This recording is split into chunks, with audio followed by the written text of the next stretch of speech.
आपने मुझे चुनावी सुधारों पर बोलने का मौका दिया है, खासकर इसलिए क्योंकि मैं एक नई सांसद हूँ। मुझे दूसरों का नहीं पता उनका कैसा अनुभव रहा, लेकिन पिछला ये एक साल मेरे लिए खासकर विपक्ष से रिलेटेड जो है बहुत ही ज़्यादा चिंताजनक रहा है। एक तरह से ट्रॉमेटिक मैं इसे कह सकती हूँ। हर दिन इन्होंने यहाँ पे तमाशा किया है, हमारा दिल दहल जाता था इनको देखकर। एसआईआर ये वेल में उतर जाते थे। यहाँ पर इन लोगों ने डराना, धमकाना, धक्का मुक्की, ऐसा कोई इन्होंने किसी तरह की कोई बदतमीजी नहीं है जो एक भी दिन इन्होंने संसद भवन चलने नहीं दिया। हम जनता के प्रतिनिधि हैं, हम यहाँ पर उनकी आवाज लेकर आते हैं, हम कुछ सीखने आते हैं, हम नए सांसद हैं।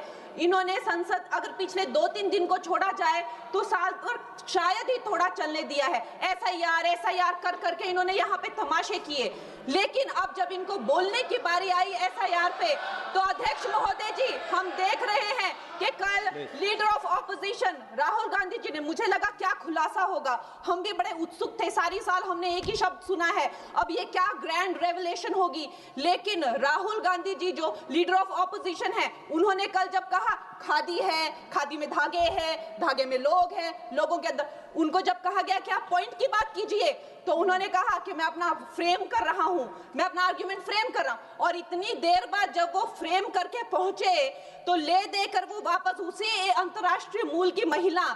अध्यक्ष जी, मैं एक महिला होने के नाते आपसे रिक्वेस्ट करना चाहती हूं कि every woman is entitled to her dignity. वो अंतर्राष्ट्रीय मूल की है, विदेशी महिला है, लेकिन उन्होंने कितनी बार आकर उन्होंने सोशल मीडिया पे कहा है कि मैं कभी भारत नहीं गई हूं, मेरा हरियाणा चुनाव से कुछ लेना देना नहीं है। लेकिन फिर भी ये लोगों ने बिना किसी ठोस सबूत के उनका यहाँ पे फोटो बना के उन्होंने उनको उछाला, यहाँ पे उनकी तस्वीर उछाली यहाँ पर और यहाँ पर प्लेक कार्ड यूज करना भी अलाउ नहीं है। इन्होंने फिर भी नियमों का उल्लंघन किया।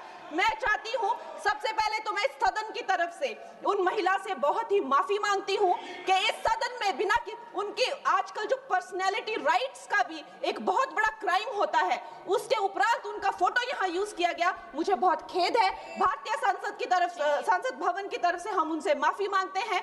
और ये देखिए, महिलाओं का हमेशा ये अपमान करते हैं, लेकिन हमारे प्रधानमंत्री चाहे बेटी बचाओ बेटी पढ़ाओ हो, महिलाओं को शौचालय देने से लेकर, महिलाओं को गैस देने से लेकर, महिलाओं को जो है वो छात्रवृत्ति न जाने कितनी ऐसी योजनाएं हैं। कांग्रेस वालों, शायद तुम लोग ये समझ नहीं पा रहे हो, ईवीएम्स हैक नहीं करते हैं प्रधानमंत्री लोगों के दिलों को हैक करते हैं। और ये लोग दुहाई देते हैं कि वो जो पुराने जमाने के दकियानूसी, वो जो चिट कागज पे लिखकर जो मतदान होता था वो सबसे अच्छा था। ये लोग भूल गए वो दिन, आप लोग भूल गए वो दिन। इंदिरा गांधी वर्सेस राज नारायण का केस, उसको जो है इतिहास में The case that shook the nation के नाम से जाना जाता है। उस पर मैंने एक फिल्म भी बनाई हुई है। वोट चोरी और वोटों की धांधली के लिए एक प्रधानमंत्री पे एक साधारण से नेता ने केस किया था और उस धांधली में वो पकड़ी गई थी। हर उनका जो आरोप है उसमें सच सिद्ध किया गया था और रातों रात उनको कुर्सी छोड़ने के लिए कहा गया था और रातों रात जो है उनको ये आदेश दिया गया था कि आगे इतने सालों तक आप कभी जो है वो चुनाव लड़ नहीं सकते। ये धांधलियां इन्होंने करी हुई हैं और ये जो है उस टाइम के बैलेट बॉक्सों को उठाकर ले जाते थे ये लोग, और आज कहते हैं कि इनको ईवीएम्स जो है वो हैक हो जाते हैं। अध्यक्ष महोदय जी, मैं इनको याद दिलाना चाहती हूँ, प्रियंका गांधी जी कहती हैं कि छोड़ो पुरानी बातें, हम पुरानी बातें नहीं करेंगे, हम पुराने लोगों के बारे में नहीं बोलेंगे। तो मैं ये जानना चाहती हूँ कि आपकी जो माता जी हैं वो तो आपकी अध्यक्ष है और इस वक्त की वो अध्यक्ष है। उनकी जो है, आप देखिए, जब उनकी नागरिकता नहीं थी, जब उनके पास 1983 में नागरिकता आई, उसके कितने साल पहले से वो वोट देती आ रही हैं। तो ये जो इनका जो परिवार है, एंटाइटलमेंट से जो ग्रस्त ये इनका परिवार है, ये प्रियंका गांधी जी को भी याद रखना चाहिए। चाहे आपका भूतकाल हो, चाहे आपका वर्तमान हो, आप सब लोग, चाहे ईवीएम हो या चाहे कागज पे लिखा हो, जब आप लोगों के चरित्र में जो है किसी तरह की मर्यादा नहीं है, आप लोगों ने कभी भी इस देश का, यहाँ की कानून व्यवस्था का, संविधान का कभी आप लोगों ने सम्मान नहीं किया हुआ है। और अध्यक्ष महोदय जी, बिहार में जैसे ही एसआईआर लागू हुआ, हमारी सरकार ने जो है कम से कम 60 लाख से ज्यादा अवैध, अब ये जो सारे माननीय वोट कार्ड है, ये सिर्फ घुसपैठियों के नहीं है।